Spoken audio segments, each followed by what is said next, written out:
Hello everyone, welcome to GS education classes. My name is Geeta. उम्मीद करती हूँ कि आप सब लोग जो है बहुत ही बढ़िया होंगे।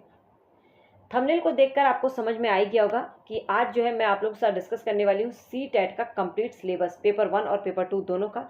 साथ ही बात करेंगे कि सी टेट का जो एग्ज़ाम का पैटर्न रहता है वो क्या रहता है, मतलब कितने सब्जेक्ट्स होते हैं, हर एक सब्जेक्ट जो है आपके कितने मार्क्स का आता है, किस सब्जेक्ट पर जो है सबसे ज़्यादा फोकस करने की ज़रूरत है, किस सब्जेक्ट में जो है कौन से टॉपिक हैं जिसको आपको भूल कर भी नहीं छोड़ना है।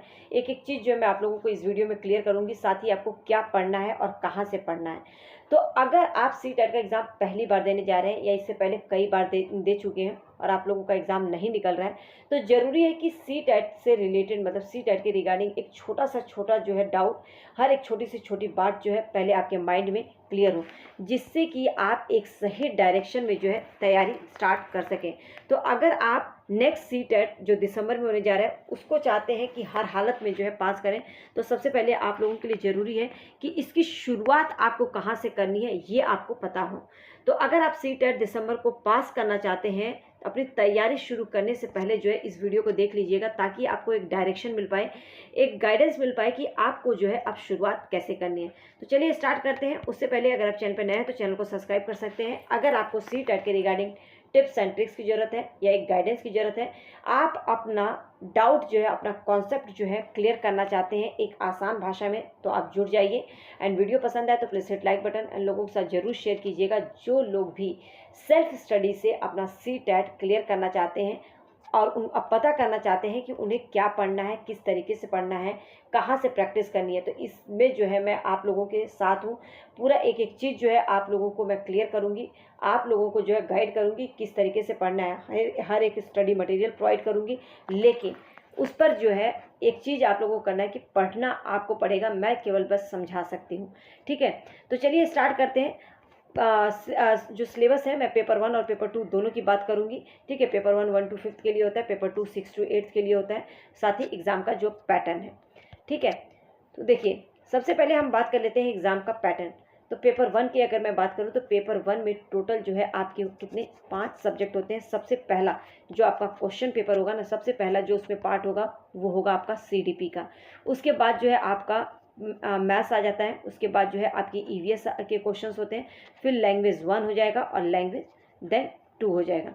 लैंग्वेज 1 और लैंग्वेज 2 में आपको याद रखना है कि जिसको भी लैंग्वेज 1 वही आपको ऑप्ट करना है जो आपको लैंग्वेज अच्छे से आती है, चाहे हिंदी हो, इंग्लिश हो, संस्कृत हो। ठीक है, वो मायने नहीं रखता, लेकिन जो भी लैंग्वेज आपको अच्छे से आती है लैंग्वेज 1 में, और जो लैंग्वेज आपको थोड़ा सा कम आती है तो लैंग्वेज 2 में, मतलब जिसमें आप अच्छे से बोलने में वैसे कंफर्टेबल नहीं है। जैसे आपको हिंदी अगर अच्छे से आती है तो लैंग्वेज 1 रखिए, लैंग्वेज 2 में इंग्लिश रख दीजिए। ठीक है, अब हम बात कर लेते हैं कि सीडीपी में जो है पूरे 30 क्वेश्चंस आते हैं और ये पूरे 30 मार्क्स के होते हैं। ठीक है, एक एक चीज़ मैं क्लियर करूंगी, वीडियो लास्ट तक देखिएगा। देखिए मैथ्स उसके बाद आता है, उसमें भी 30 क्वेश्चन 30 मार्क्स के होते हैं। ईवीएस में भी 30 क्वेश्चन होते हैं 30 मार्क्स के। लैंग्वेज में जो है आपका 30 क्वेश्चन 30 मार्क्स के और लैंग्वेज 2 भी सेम। तो इस तरह से टोटल जो है आपका 150 क्वेश्चन आते हैं और कितने 150 मार्क्स के। तो 150 क्वेश्चंस आपके कितने आते हैं 150 मार्क्स के। अब आप लोगों को एक चीज़ और मैं क्लियर कर दूं, जैसे कि सीडीपी है। सीडीपी में ऐसा नहीं है कि सीडीपी में जैसे मतलब चाइल्ड डेवलपमेंट एंड पेडागोजी, मतलब बाल विकास एवं शिक्षा शास्त्र, तो एक ही तरह के क्वेश्चन होते हैं। नहीं, सीडीपी में आपका जो है 15 नंबर जो है ना आपका चाइल्ड डेवलपमेंट से आता है, मतलब कि बाल विकास से आता है। याद रखिएगा, बाल विकास से आता है। और ये जो है इसके मार्क्स जो है लाना बहुत ही आसान है। ठीक है, आगे मैं समझाऊंगी कि कौन कौन से टॉपिक आपको पढ़ना है बाल विकास के लिए, जिससे आपकी ये 15 नंबर कहीं पर भी न जाए। यकीन मानिए, अगर आप एक सही डायरेक्शन में तैयारी शुरू करेंगे ना, तभी आप लोग जो है सी टेट निकाल पाएंगे। नहीं तो ऐसे ही अंधेरे में तीर लगाएंगे तो ज़रूरी नहीं कि निशाना पे लग जाए।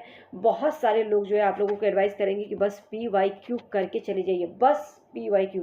लेकिन मैं ये बिल्कुल भी नहीं कहूँगी कि बस PYQ करके जाइएगा, क्योंकि आपके जो है 10 से 15 क्वेश्चन ज़्यादा से ज़्यादा रिपीट होंगे, उससे ज़्यादा नहीं। तो अगर आप चाहते हैं कि हर एक क्वेश्चन का आंसर आप दें, तो इसके लिए ज़रूरी है कि आपका जो है कोई भी टॉपिक हो, मतलब उसका जो आपका कॉन्सेप्ट है वो क्लियर होना चाहिए। ठीक है, तो जो 15 मार्क्स का जो है आपका चाइल्ड डेवलपमेंट बाल विकास से आता है, 5 नंबर की इंक्लूसिव एजुकेशन होती है और 10 नंबर की पेडागोजी होती है। ठीक है, मैथ्स में जो है आपका इसी तरह से 15 मार्क्स जो है आपका सब्जेक्टिव होता है, मतलब कि 15 मार्क्स के लिए आपको एनसीईआरटी पढ़नी है और 15 मार्क्स की जो है पैडागोजी होती है। अब पैडागोजी के लिए मैं क्या करना है वो मैं बताऊंगी, लेकिन ईवीएस में भी सेम ऐसे ही 15 मार्क्स की जो है आपका सब्जेक्टिव होता है जिसे एनसीईआरटी से कवर करना है और 15 मार्क्स की पैडागोजी।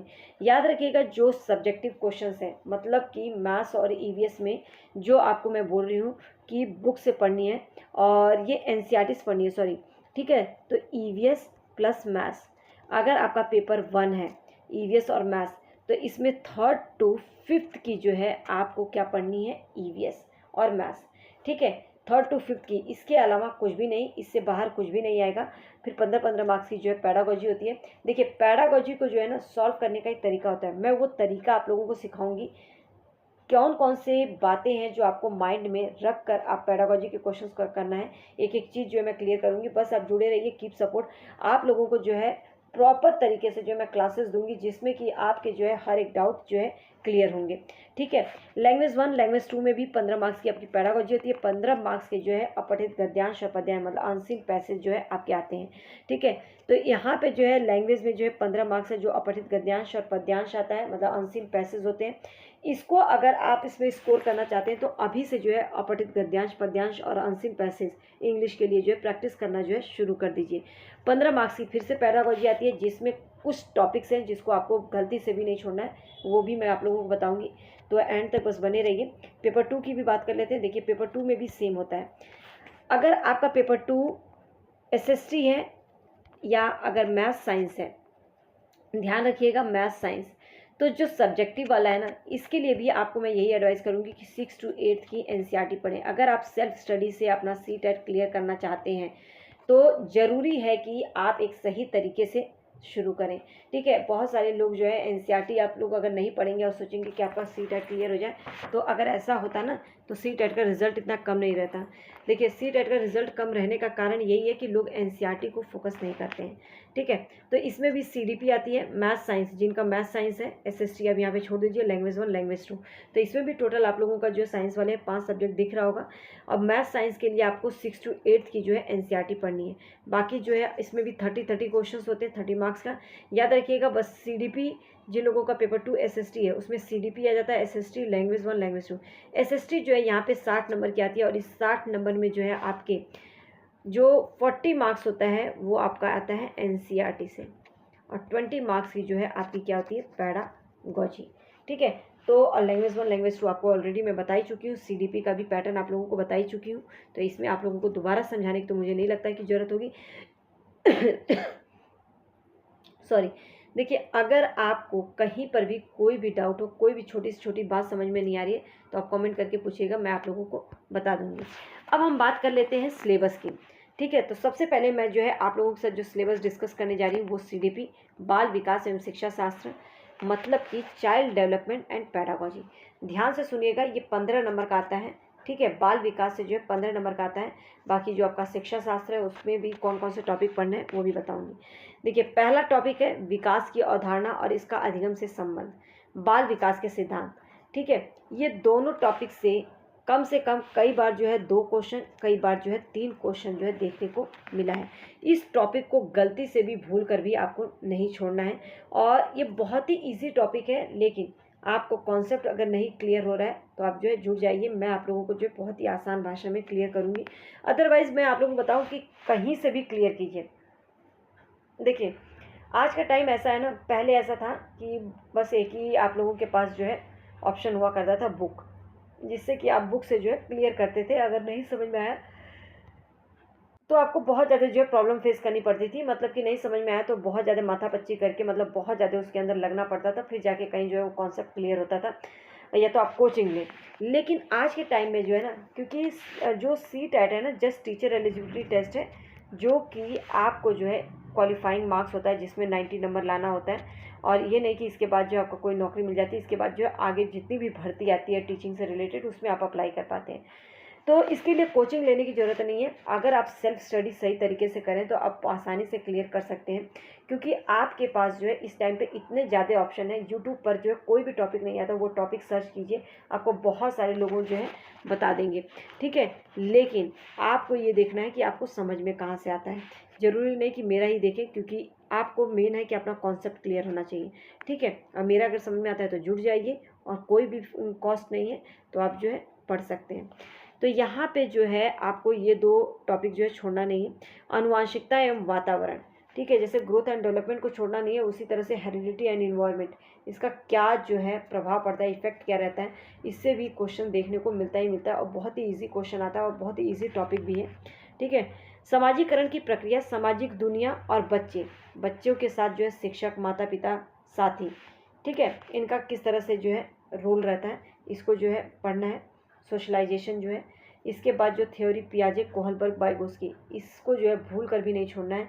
ये एक ऐसा टॉपिक है जिसमें पियाजे से जो है कई बार 2 क्वेश्चन आता है, कई बार 3 क्वेश्चन भी देखने को मिला है। कोहलबर्ग, वाइगोस्की से भी आपके 2 क्वेश्चन आते हैं, कोहलबर्ग से भी आपका 1 क्वेश्चन आता ही आता है। तो यहाँ पे कुल मिला के अगर मैं बात करूँ तो 5 से 6 नंबर का क्वेश्चन आता है इस केवल टॉपिक से। 3 थ्योरी है, इन तीनों थ्योरी को आपको नहीं छोड़ना है, ठीक है। साथ साथ मैं बताती चल रही हूँ ये कि आपको कौन कौन से टॉपिक, अब यहाँ पे जो है मैंने 5 टॉपिक डिस्कस किए हैं। आपको यकीन मानिए मैं पूरा प्रीवियस ईयर के एनालिसिस की बात कर रही हूँ। गलती से अगर ये इन टॉपिक को छोड़ दिया ना, तो आप अपने नंबर गंवाएंगे 1 से 2 नंबर, ठीक है। कोई भी एक टॉपिक छोड़ेंगे तो आप सोच लीजिएगा 1 नंबर आपका जा रहा है। तो यहाँ पे जो है आपको कोई भी टॉपिक नहीं छोड़ना है इसमें। इसके बाद हम बात कर लेते हैं बाल केंद्रित शिक्षा, मतलब चाइल्ड सेंटर्ड एजुकेशन और प्रोग्रेसिव एजुकेशन। इस पर जो है ना, इसको अगर आपने समझ लिया ना, तो इसी पर जो है आपकी पेडागोजी आधारित है, पेडागोजी का बेस है ये टॉपिक, ठीक है। इसको भी नहीं छोड़ना है। बुद्धि निर्माण, बहुयामी बुद्धि, आलोचनात्मक दृष्टिकोण, ये भी नहीं छोड़ना है। भाषा और विचार एक टाइम के लिए छोड़ के चल सकते हैं। समाज निर्माण में लैंगिक मुद्दे, ठीक है, बहुत ही इससे क्वेश्चंस आता है, और इसमें सिर्फ सीडीपी में नहीं आता है, इसमें एसएसटी में भी इससे क्वेश्चंस आता है, हिंदी में भी पूछ लिया जाता है। तो आपका जो है समाज निर्माण में जो लैंगिक मुद्दे हैं, लिंग की भूमिकाएं, स्त्री पुरुष की क्या भूमिका है, या लिंग पूर्वाग्रह, मतलब किसी भी स्त्री को लेकर या पुरुष को लेकर क्या लोगों की धारणाएं हैं, शैक्षिक अभ्यास, शिक्षा के द्वारा जो है इन्हें कैसे दूर किया जा सकता है, ये टॉपिक जो है बहुत ही इंपॉर्टेंट है, जिसमें हर बार जो है क्वेश्चंस देखने को मिलता ही मिलता है। तो अभी तक मैंने आप लोगों के साथ 10 जो है लगभग 9 से 10 टॉपिक डिस्कस किए, उनको आपको गलती से भी नहीं छोड़ना है। व्यक्तिगत विभिन्नता बहुत ही इजी टॉपिक है, मतलब कि इंडिविजुअल डिफरेंसेस, चाहे वो भाषा की विविधता हो, जाति के आधार पर, लिंग, समुदाय, धर्म आदि के आधार पर मतभेदों को समझना, ठीक है, अगर है तो उसको कैसे दूर करना है। अधिगम का मूल्यांकन, ठीक है, अधिगम के लिए मूल्यांकन बीच में अंतर, मतलब कि अधिगम के लिए मूल्यांकन बीच में अंतर, और स्कूल आधारित मूल्यांकन, सतत व्यापक मूल्यांकन दृष्टिकोण और अभ्यास, इस टॉपिक को भी मैं आप लोगों को करवाऊंगी बहुत ही इजी वे में। शिक्षार्थियों की तत्परता के स्तर का आकलन करने, कक्षा में अधिगम और आलोचनात्मक चिंतन को जो है बढ़ाने, और अधिगम की उपलब्धियों का आकलन करने के लिए उचित प्रश्नों का निर्माण करना, ठीक है। तो यहाँ पे आपके ये 12 टॉपिक जो है बाल विकास हैं, और इन 12 में आपके 15 मार्क्स के क्वेश्चंस आते हैं। लेकिन कहाँ कहाँ से क्वेश्चंस आते हैं, किस तरह के क्वेश्चंस आते हैं, पूरा जो है मैं आप लोगों के साथ जो है डिस्कस करूँगी। हर एक वो पॉइंट जहाँ से जो है सबसे ज़्यादा लोग कंफ्यूज होते हैं, उनको जो है हम डिस्कस करेंगे। बस जुड़े रहिए, कीप सपोर्ट।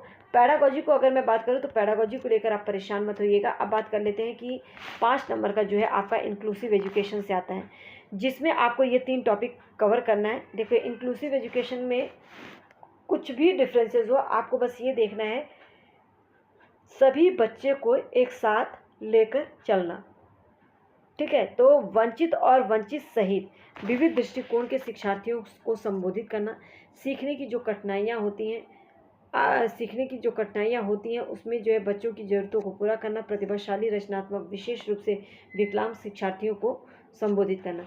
देखिए, ये पूरा सिलेबस जो है मैंने टेलीग्राम पे शेयर कर दूंगी, तो वहाँ पे आप जुड़ जाइए, वहाँ से आप लोगों को मिल जाएगा। अब बात कर लेते हैं कि पैडागोजी। देखिए, अगर मैं सी-टेट की पैडागोजी की बात करूँ ना, तो है बहुत थोड़ा सा, लेकिन इससे क्वेश्चन जो है बहुत ही अप्लाइड क्वेश्चंस आते हैं, मतलब एप्लीकेशन बेस्ड क्वेश्चन होता है, रियल लाइफ पर जो है अप्लाई करके पूछते हैं। तो वो जो है आपको समझना वो जो है प्रैक्टिस से ही आ सकती है। और पैडागोजी को सॉल्व करते समय कौन कौन सी बातें अपने माइंड में रखना है, एक एक चीज़ जो है मैं जब भी करवाऊंगी तो वो आपको समझाऊंगी। ठीक है, तो बच्चे कैसे सोचते हैं और सीखते हैं, बच्चे कैसे और क्यों स्कूल में प्रदर्शन में सफलता प्राप्त करने में असफल होते हैं, इसके बारे में।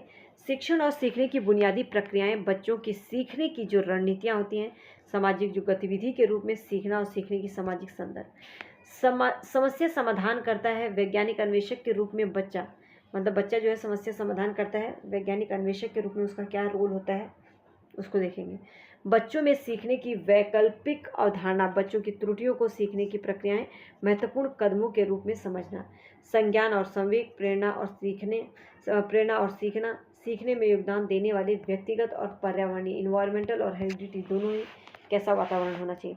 ठीक है, तो जो मैंने CDP का आपको जो है सिलेबस बताया, ठीक है, CDP का जो सिलेबस बताया, ये पेपर 1 और पेपर 2 दोनों के लिए।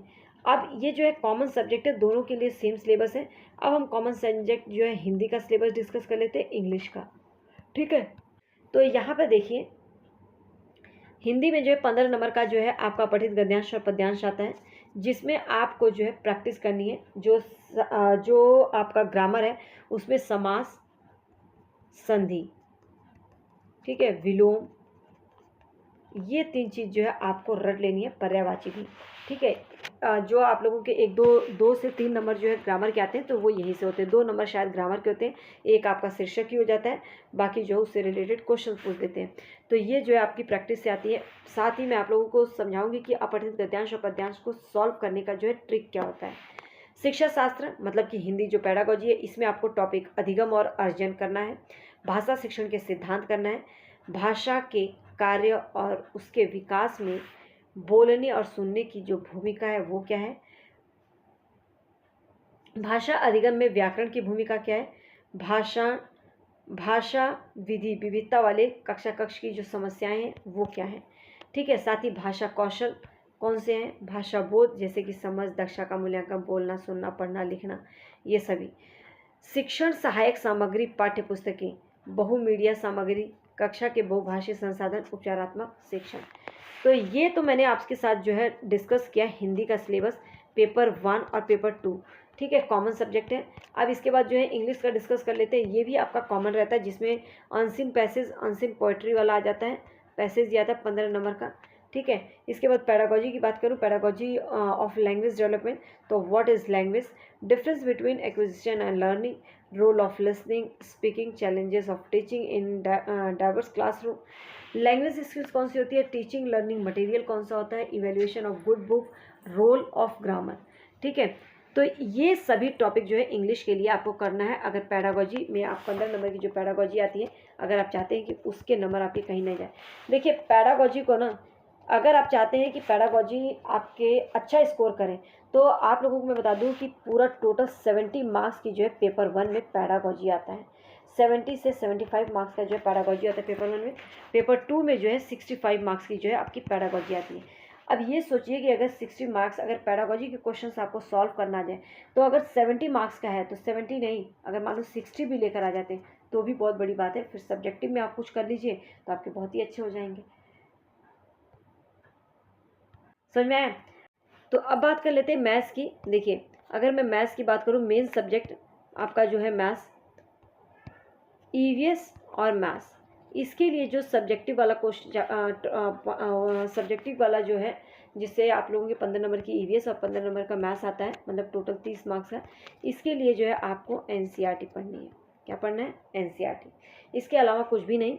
ठीक है, और जो मैथ्स होती है बहुत ज़्यादा कैलकुलेशन नहीं होता इसमें, बहुत ही आसान मैथ्स जो है आती है आप लोगों की, पेपर 1 वालों की मैं बात कर रही हूँ।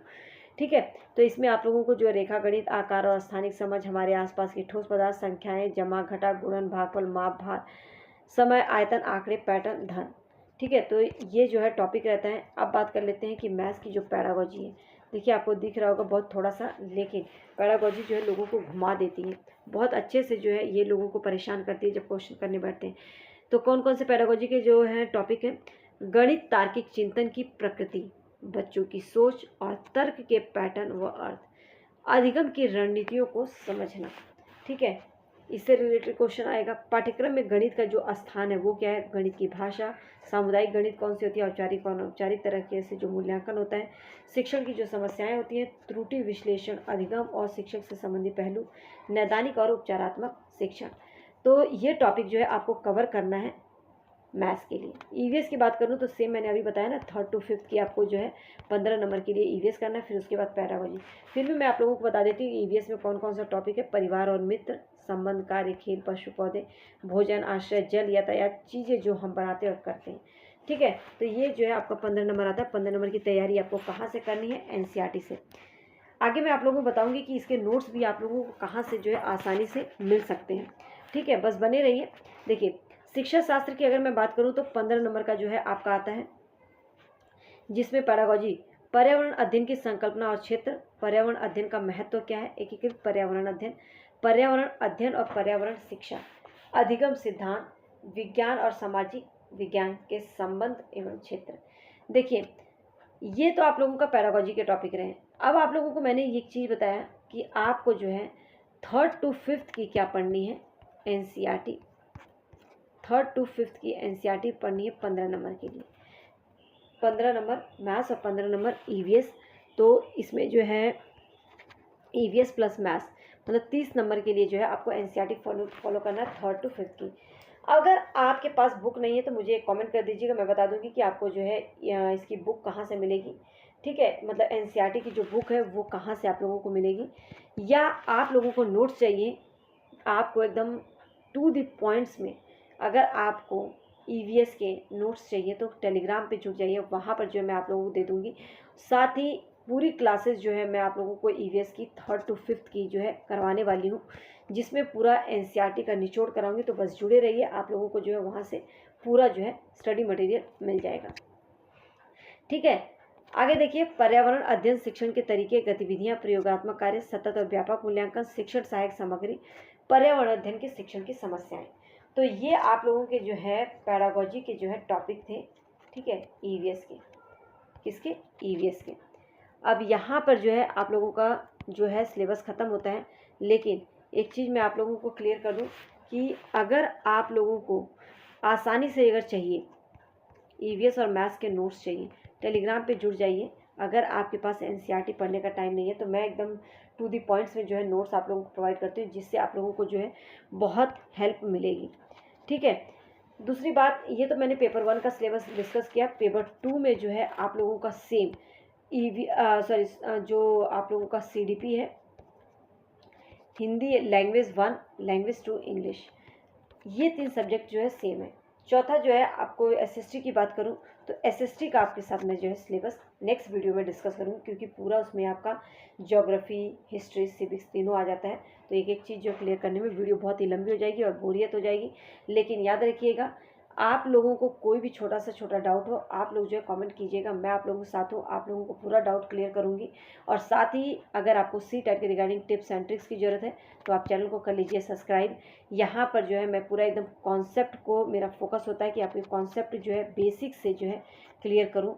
तो आपको अगर समझ में आए तो आप जो है जुड़ जाइए, और वीडियो पसंद आई हो तो please hit like button and लोगों से ज़रूर शेयर कीजिएगा जो लोग भी सेल्फ स्टडी कर रहे हैं। Okay, all the best.